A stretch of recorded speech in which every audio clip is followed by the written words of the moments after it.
We want to bring back in Rob Hackford now, who's got some numbers he wants to show us here, taking a look at New York. Obviously, Rob, New York has been called, but you think you can tell more with these swing states looking ahead for the presidential race here, just based on the way that Harris is performing here in New York State in some areas, right? Yeah, Andy and Alyssa, the changes from the 2020 and 2016 presidential elections are pretty astounding here. Harris underperforming in New York State for the most part, or New York State favoring more of a purple hue here rather than the blue hue that it usually is. So to give you a sense here, we got 55.7%. That is the vote total that Harris got here in New York State. I want to look back to the 2016 presidential election.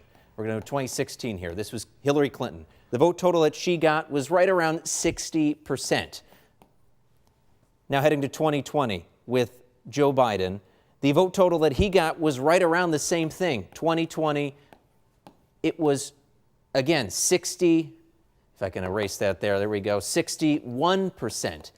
So in this sense, it's a swing of about 10% to where Harris is now, and a gain for Republicans in New York State. Not determining the call of the state in any way, because as expected, New York went to Harris and did not go towards Trump, but a trend that we've seen across the country here, where we look to other states as well, where Pennsylvania has taken a jump to the right, Michigan taking a jump to the right, Wisconsin, Arizona, Georgia, all of these swing states, these battleground states that were key to victory for Harris, needing to win at least one or two, and that not looking to be the case tonight. I want to take a look back at New York as well, as we were mentioning those downstate races here, and what would have hopefully spurred more people downstate to head out to the polls to vote for Harris here. The first race that we're going to take a look at is 261. That's the code for the control room back there. It's the 4th congressional race here. We want to take a look at those numbers there.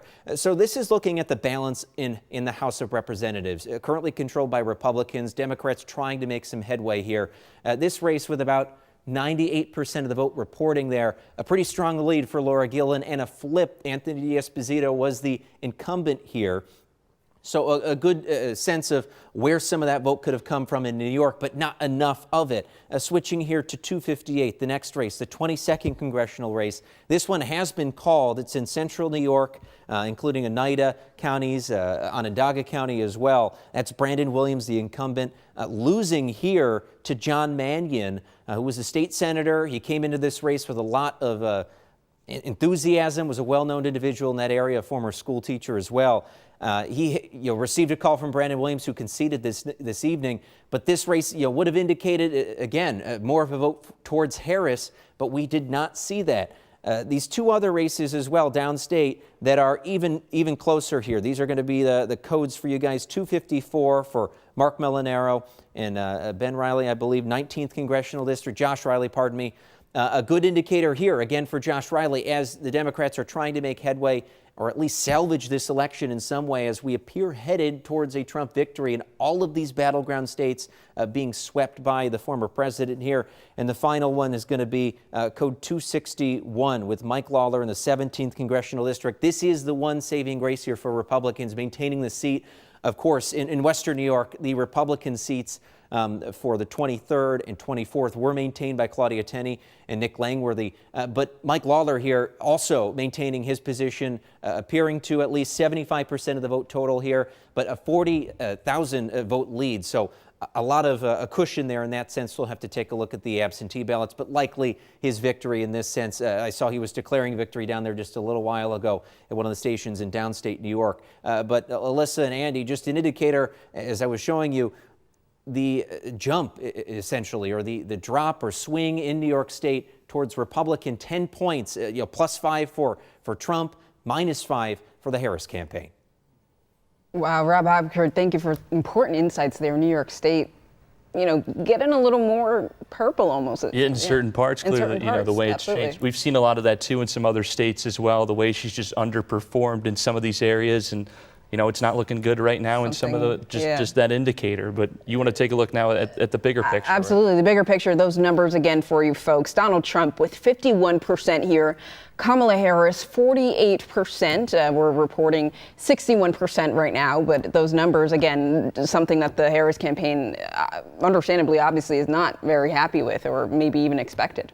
Yeah, definitely thought they'd probably be doing better in some of these areas right now. You know, obviously the Trump campaign probably very happy with their performing at this time. It'll be really interesting to see how some of these states shake out, right? We still need to see where Pennsylvania goes. We still need to see where Wisconsin, where Michigan goes. But again, all eyes on Pennsylvania. 90% of the time, whoever wins Pennsylvania wins this presidential election. We're going to go to a quick break here. We'll be right back with more in just a few moments.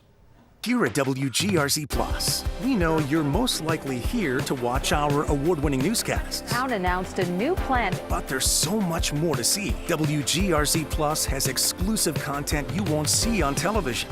Extended interviews from local leaders. Full-length original reports. Catholics are determined to fight closures. Interesting and entertaining videos unique to Western New York. It's all right here on WGRZ Plus. Stream here. Stream now. Wondering what this winter has in store for you? Catch Storm Team 2's Winter Weather Outlook, Monday at 6. Will it be a wild winter or a subdued season? Get expert insights from the team you trust and be prepared for whatever Mother Nature throws your way. Lake Erie always plays a factor. From weather patterns to snowfall predictions, we'll have you covered. Let's give you our forecast. See what winter has in store for you. Storm Team 2's Winter Weather Outlook, Monday at 6. It's time once again for the fun-filled Western New York tradition. Register now for the 129th YMCA Turkey Trot, the oldest consecutively run foot race in the world. Run or walk in person Thanksgiving Day or participate virtually before Sunday, December 1st. It's a great Thanksgiving Day tradition, so don't miss out. Register today at WGRZ.com. The 129th YMCA Turkey Trot is proudly sponsored by Two on Your Side. We all know with the change in the seasons can come a change in the weather. Sometimes it can be erratic, even severe. That's why Storm Team 2 has weather impact alert days. We will alert you before severe weather is at its worst. We'll break down the storm's impact Rounds of heavy rain. and give you the information you need to stay safe. This cell right here. Weather impact alert days from Storm Team 2, available on all of our platforms. Just one more reason we're on your side. Your day starts with us on WGRZ Plus.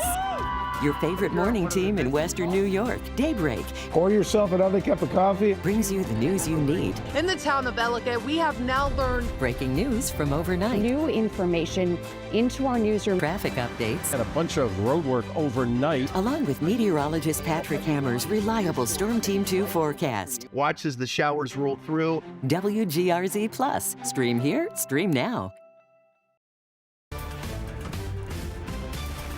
Good evening and welcome back to our continuing coverage of Decision 2024. I'm Melissa Clausell. And I'm Andy Payton. It's great to have you with us here. We know all eyes right now are on the presidential race. We want to take another look at those latest numbers right now. Let's see what we're seeing here. About 51% for Donald Trump, 48% Kamala Harris. Absolutely, Andy, still a very tight, close race here. I mean, we, again, don't know what's going to happen as we hang on to those swing states here. But let's take a look at the electoral map. So right now we can see, again, Harris, 189 and Votes at this yep, Electoral and College Trump votes, at 230 again, trying to get to that 270.